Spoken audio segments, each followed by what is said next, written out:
Hello everyone, welcome back to my channel. आज हम Hindi pedagogy पढ़ेंगे, ठीक है। तो चलिए शुरू करते हैं। भाषा अर्जन एक स्वाभाविक प्रक्रिया है, जबकि भाषा शिक्षण एक योजनाबद्ध प्रक्रिया है। अभी इसका अर्थ क्या है? भाषा अर्जन, अर्जन यानी एक्वायर करना, किसी चीज़ को क्या करना? एक्वायर करना, ठीक है। तो जो भाषा ना हम स्वाभाविक सीखते हैं, ठीक है, यानी ऑटोमेटिक हम उसको ग्रहण कर लेते हैं, उसकी ग्रामर को। जबकि भाषा शिक्षण एक योजनाबद्ध प्रक्रिया है, ठीक है। बट जब हम किसी लैंग्वेज को सीख रहे हैं, लर्निंग, सिखा रहे हैं या सीख रहे हैं, शिक्षण या फिर, ठीक है, यहाँ पे शिक्षण लिखा है, ये एक योजनाबद्ध प्रक्रिया, यानी कि आप इसे सिस्टमेटिक तरीके से सीखोगे और सिखाओगे, ठीक है। भाषा का मुख्य उद्देश्य संप्रेषण है, ना कि केवल व्याकरण, ठीक है। संप्रेषण के मतलब क्या होता है? कम्युनिकेशन, ठीक है, ना कि केवल व्याकरण। व्याकरण पढ़ा दिया, बच्चे को कुछ आया नहीं या फिर हमें कुछ नहीं आया, ठीक है। तो मेन मोटिव क्या होता है? कम्युनिकेशन। कि जैसे आप किसी को फ्रेंच सिखा रहे हो, स्पेनिश, हिंदी, इंग्लिश, चाइनीज़, ठीक है, ये सब जो लैंग्वेजेस होती है ना, उनका मेन मोटिव होता है कम्युनिकेशन, ना कि सिर्फ व्याकरण या फिर ग्रामर सिखा देना, ठीक है। बच्चा बच्चा भाषा पहले सुनकर सीखता है, फिर बोलता है, फिर पढ़ता है और फिर लिखता है। ये किसी भी लैंग्वेज को सीखने का एक सिस्टमैटिक तरीका होता है, ठीक है। पहले क्या होता है? पहले बच्चा सुनेगा। आप किसी भी चीज़ को पहले सुनोगे, जैसे डिक्टेशन में होता है, फिर हम उसको बोलेंगे, ठीक है, हमने उसको रिपीट किया, फिर हमने उसको पढ़ा और फिर हमने उसको लास्ट में लिखा, ठीक है। अब जैसे कि बच्चा क्या करता है, पहले सुनता है, हर चीज़ सुन रहा है वो, फिर उसके बाद बच्चा बोलना सीखता है, फिर बच्चा पढ़ना सीखता है और लास्ट में लिखना सीखता है, ठीक है। मातृभाषा बच्चे के बौद्धिक विकास का आधार होती है, ठीक है। अब इसमें क्या होता है, जब भी आप किसी को कोई लैंग्वेज सिखाओगे ना, तो उसकी नेशनल उसकी जो मदर टंग होगी, आप उसमें उसको सिखाओगे, ठीक है। जैसे मान लो आपको कोई फॉरेनर लैंग्वेज सीखनी है, आपको चाइनीज़ भाषा सीखनी है या फिर आपको स्पेनिश सीखनी है, तो आप क्या करोगे? आप अपनी मातृभाषा में सीखोगे ना उसको। जैसे इसको हिंदी में क्या कहते हैं, इंग्लिश में क्या कहते हैं, ठीक है। इंग्लिश एक नेशनल लैंग्वेज है जो कि सबको आती है, तो हम इंग्लिश में ज़्यादा प्रेफर करते हैं, ठीक है। तो इस तरीके से होता है कि हम अगर उस वर्ड को या फिर उस, जैसे कि कोई बच्चा इंग्लिश सीख रहा है, तो हम उसको उसकी मातृभाषा में सिखाएंगे, ठीक है। अगर बच्चा हिंदी सीख रहा है तो हम उसको मातृभाषा में सिखाएंगे, जैसे कि मराठी, गुजराती, ठीक है, इस तरीके से। भाषा शिक्षण में 4 कौशल होते हैं, जैसे कि हमने पहले सुनना, बोलना, पढ़ना, लिखना, ठीक है। इससे भी क्वेश्चंस बनते हैं कि पहला चरण कौन सा है। पहला सुनना है, दूसरा बोलना है, तीसरा पढ़ना है, लास्ट में लिखना है। व्याकरण भाषा को शुद्ध बनाने का साधन है, लक्ष्य नहीं, ठीक है। व्याकरण का यूज़ क्या होता है? व्याकरण का यूज़ होता है कि हम भाषा को शुद्ध बनाएं, ठीक है, उसकी अशुद्धियों को दूर करें। ये व्याकरण सीख लेना हमारा लक्ष्य नहीं है, सिर्फ भाषा को शुद्ध करने का तरीका है, ठीक है। बाल केंद्रित शिक्षण में शिक्षक मार्गदर्शक होता है, ठीक है। जब भी आप बच्चे को कुछ सिखाओगे तो वो सारा कॉन्सेप्ट किस पे बेस्ड रहेगा? चाइल्ड सेंटर्ड, ठीक है, यानी बच्चे के हिसाब से चलना चाहिए सारा सिलेबस। भाषा की त्रुटियां सीखने की प्रक्रिया का हिस्सा होती है, ठीक है। अगर बच्चा गलतियां कर रहा है तो वो सीखने का एक पार्ट है, ठीक है। उसमें आप बच्चे को गलत नहीं ठहराओगे कि ये गलती क्यों कर रहा है। भाषा शिक्षण में जीवन से जुड़े अनुभवों का प्रयोग किया जाता है, ठीक है। जब भी हम किसी भी चीज़ में अपने लाइफ एक्सपीरियंस को ऐड करते हैं तो उससे क्या होता है, वो चीज़ें इंटरेस्टिंग बन जाती हैं, ठीक है। आप बच्चों से जैसे कि स्टोरी टेलिंग, ठीक है, स्टोरी टेलिंग क्यों लिया जाता है इन लैंग्वेज सब्जेक्ट्स में? कि वो हमारे एक्सपीरियंस बेस्ड होते हैं, उससे लर्निंग बढ़ जाती है, इंटरेस्ट बढ़ जाता है। सुनना सुनना क्या है? भाषा का प्रथम कौशल है। सुनना क्या है? भाषा का प्रथम कौशल, ठीक है। भाषा सीखने में सामाजिक परिवेश की महत्वपूर्ण भूमिका है, ठीक है। जैसे कि अगर कोई छोटा बच्चा, ठीक है, वो क्या करता है? पहले समाज से सीखता है, ठीक है, फिर स्कूल से सीखता है। स्कूल उसके लिए क्या है? समाज है, ठीक है। तो जो सामाजिक हमारा जो एनवायरनमेंट है ना, वो हमें भाषा सिखाता है, ठीक है। अगर आपके आसपास कोई बात करने वाला ही नहीं होगा तो आप कैसे कम्युनिकेशन करोगे किसी से? रटंत विधि भाषा विकास में सहायक नहीं है, ठीक है। अगर आता है, ऑप्शंस आते हैं, रटंत विधि से आप क्या बच्चों को पढ़ना सिखाओगे? तो नहीं, ठीक है, ये एक नेगेटिव पॉइंट है। भाषा शिक्षण में गतिविधि आधारित शिक्षण प्रभावी होता है, ठीक है। भाषा शिक्षण में गतिविधि आधारित शिक्षण प्रभावी होता है, ठीक है, जैसे कि अभी पढ़ा था। पाठ्य पुस्तक भाषा सीखने का साधन है, उद्देश्य नहीं। जो हमारा सिलेबस है ना, वो भाषा को सीखने का साधन है, उद्देश्य नहीं है। अब ज़्यादातर स्कूल्स में क्या होता है कि सिलेबस कंप्लीट हो गया, बस हमारा मोटिव ख़त्म, ठीक है। उसमें बच्चे को पढ़ना आया, लिखना आया, उससे कोई फ़र्क नहीं पड़ता।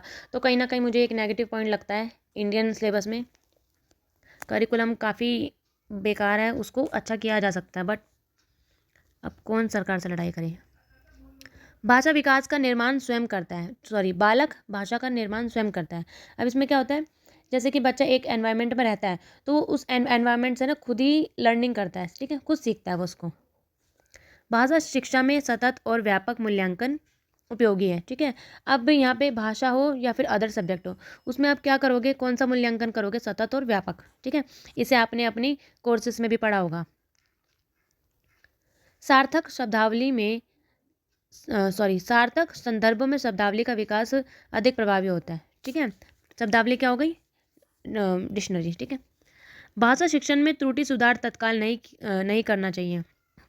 अब इसमें क्या हो गया, जैसे कि कोई बच्चा स्टोरी सुना रहा है, ठीक है, उसने कुछ गलत बोल दिया, आप उसको अगर वहीं पे टोक दोगे, ठीक है, उसको वहीं पे कुछ बोल दोगे कि रुको तुमने ये गलत बोल दिया, तो ये क्या है, उससे बच्चे का मोरल डाउन हो जाता है। बच्चा हो या फिर कोई और भी इंसान हो जो कि आपको स्टोरी सुना रहा है, कुछ उसने गलत बोल दिया, प्रोनाउंसिएशन गलत कर दिया, तो इससे क्या होगा, उसका मोटिवेशन कम हो जाता है, ठीक है। तो आप उसको वहीं पे ही नहीं रोकोगे, ये एक नेगेटिव पॉइंट है। कविता भाषा की संवेदनशीलता को विकसित करती है। कविता क्या करती है, भाषा की संवेदनशीलता को विकसित करती है। भाषा कक्षा में भयमुक्त वातावरण आवश्यक है, ठीक है। अब इसमें क्या होगा, बच्चे अगर यही सोचेंगे कि मैडम डांटेगी, मैं कुछ गलत बोलूँगा या मैडम मारेगी, तो उससे क्या होगा, बच्चे कम्युनिकेट ही नहीं करेंगे टीचर से या फिर आपस में एक दूसरे से। तो उनको एक फ्री डर से फ्री एक एनवायरनमेंट देना बहुत ज़रूरी है। हमने लास्ट जो थ्योरी पढ़ी थी ना, उसको और इजी बनाते हैं, ठीक है। भाषा अर्जन। अब भाषा को कैसे अर्जित किया जाता है, बच्चा भाषा प्राकृतिक वातावरण से सीखता है, ठीक है। जैसे कि पहले सुनना, बोलना, पढ़ना, लिखना, ठीक है, 4 चरण होते हैं, सुनने की, बोलने का, पढ़ने का और लिखने का, ठीक है। भाषा सीखने में त्रुटियाँ स्वाभाविक है, ठीक है। अगर बच्चा भाषा सीख रहा है या आप कुछ काम भी कर रहे हो तो उसमें एरर्स या त्रुटियाँ, अगर बच्चा गलतियाँ कर रहा है तो एक स्वाभाविक प्रक्रिया है, ये एक सीखने की प्रक्रिया है, ठीक है। शिक्षक का कार्य सही भाषा का मॉडल देना, ठीक है। शिक्षक का, एक टीचर का क्या काम है, सही भाषा का मॉडल देना। अब इसमें क्या है, जब आप एग्ज़ाम देते हो तो आपको कौन कौन से पॉइंट्स को ध्यान में रखना, कौन कौन से पॉजिटिव पॉइंट्स है, ठीक है। जैसे कि टीचिंग कैसे होनी चाहिए, बाल केंद्रित, ठीक है, चाइल्ड सेंटर्ड होनी चाहिए, गतिविधि पर आधारित होनी चाहिए, समूह चर्चा या फिर रोल प्ले हो ताकि बच्चा उसमें एक्टिव रहे, बच्चों की मातृभाषा का सम्मान हो, सीखने में आनंद और भागीदारी बच्चा फील करता हो, ठीक है। तो अगर इन सब पॉइंट्स को आप ध्यान में रखोगे ना, तो आपके सिर्फ हिंदी पैडागोजी में नहीं, हर पैडागोजी में, जैसे इंग्लिश, मैथ्स, ईवीएस, इन सब में आपके अच्छे मार्क्स स्कोर होंगे, ठीक है। ये कुछ पॉजिटिव पॉइंट्स हैं, इन्हें ध्यान रखिए, इनके नोट्स बना लीजिए। ये पॉजिटिव पॉइंट्स को आपको टिक करना है, नेगेटिव पॉइंट्स को एलिमिनेट कर देना है, ठीक है। इससे जुड़े हुए MCQs भी अभी हम प्रैक्टिस करेंगे, ठीक है। हमारा नेक्स्ट पॉइंट है बहुभाषी कक्षा, ठीक है, मल्टीलिंगुअलिज्म क्लासरूम। अब इसमें क्या होता है, जब भी लैंग्वेज की बात आएगी ना, लैंग्वेज पेडागोजी में, तो उसमें आएगा बहुभाषी कक्षा, ठीक है। जैसे आपकी क्लास में काफ़ी सारे बच्चे अलग अलग बैकग्राउंड से आते हैं, जैसे कि कोई मराठी, कोई साउथ इंडियन, कोई बिहार साइड से, ठीक है। तो इसमें क्या होगा, आप वो एक बहुभाषी कक्षा हो गई, तो आप सबकी भाषाओं का सम्मान करेंगे, ठीक है। सबसे पूछेंगे कि इसे आपके लैंग्वेज में क्या बोलते हैं, इसे आपके लैंग्वेज में क्या बोलते हैं, ठीक है। इस तरीके से अगर आप बच्चे को क्लास में वेलकम कर रहे हो, ठीक है, तो गुड मॉर्निंग या फिर नमस्ते ना कहलवा के उनकी खुद की लैंग्वेज में उनसे कुछ का बुलवाया जाए, ठीक है। तो मातृभाषा को हिंदी से जोड़ना, ठीक है। तुलना आधारित गतिविधियाँ, बच्चों को बोलने के अवसर देना, ठीक है, जहाँ पे बच्चा एक्टिव दिखे। तो आपको इस तरीके के पॉइंट्स को ध्यान में रख के ही टिक करना है। चलिए इससे जुड़े हुए MCQs करते हैं। भाषा अर्जन का सबसे पहला चरण क्या है, तो क्या है आप बताइए, सुनना, ठीक है। सुनने से क्या होता है, पहले हम सुनते हैं फिर हम बोलते हैं, ठीक है। जब हमने कुछ सुना ही नहीं तो हम बोलेंगे क्या। बालक मातृभाषा में कैसे सीखता है, रटने से, नकल करने से, प्राकृतिक वातावरण से या केवल विद्यालय से, ठीक है। तो इसका राइट आंसर क्या होगा, सी, ठीक है, प्राकृतिक वातावरण से। बाकी सारे नेगेटिव पॉइंट्स हैं। भाषा शिक्षण में सबसे पहले किस कौशल पर बल दिया जाता है, ठीक है। जैसे कि हमने पहले किया था, किस पे, श्रवण कौशल पे, सुनने पर। निम्न में से कौन सा भाषा का सक्रिय कौशल है, कौन सा है सक्रिय, सुनना। भाषा कक्षा में कविता कहानी का प्रयोग क्यों किया जाता है, मनोरंजन के लिए, अंक बढ़ाने के लिए, भाषा कौशल विकसित करने के लिए, ठीक है, सी।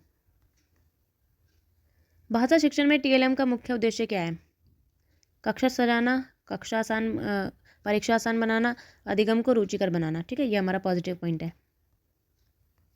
भाषा शिक्षण में समेकित कौशल दृष्टिकोण, ठीक है। इसका मतलब समेकित यानी टोटल, ठीक है, सबको जोड़ लेना। तो उसका अर्थ क्या है? केवल बोलना सिखाना, सभी भाषा कौशल अलग अलग सिखाना, चारों कौशल को एक साथ सिखाना, और केवल व्याकरण। तो समेकित क्या? सारे एक साथ। तो एक साथ कहाँ है? चारों कौशल का एक साथ विकसित करना। निम्न में से कौन सा कथन भाषा अधिगम के बारे में सही नहीं है? तो कौन सा सही नहीं है? बच्चा भाषा वातावरण से सीखता है। भाषा नियम पहले सिखाने चाहिए। भाषा एक स्वाभाविक प्रक्रिया है। भाषा त्रुटि के माध्यम से सीखता है। तो इसमें कौन सा गलत है? ठीक है, भाषा नियम से पहले सिखानी चाहिए। ठीक है, पहले बच्चा नियम सीखेगा और फिर भाषा सीखेगा, नहीं। ठीक है, तो ये हमारा नेगेटिव पॉइंट है। कक्षा 1 और 2 में व्याकरण किस रूप में पढ़ाना चाहिए? याद करवाना चाहिए, परिभाषाएं रटवाकर, पाठ आधारित गतिविधियों से, लिखित परीक्षाओं पे। ठीक है, तो नियम याद करवाना गलत, ठीक है, परीक्षाएं रटवाकर गलत, लिखित परीक्षा द्वारा गलत, ठीक है, पाठ आधारित गतिविधियाँ हम उनसे एक्टिविटीज़ करवाएंगे। तो इस तरीके से अगर आप नेगेटिव पॉइंट्स को कट करोगे ना तो आपके ज़्यादा मार्क्स आएंगे। ठीक है, आप ज़्यादा स्कोर कर पाओगे। भाषा मूल्यांकन का सबसे अच्छा तरीका है केवल लिखित, फिर से कट, सतत व व्यापक मूल्यांकन, वार्षिक परीक्षा, मौखिक दंड। ठीक है, तो B. Thanks for watching. Like and subscribe please.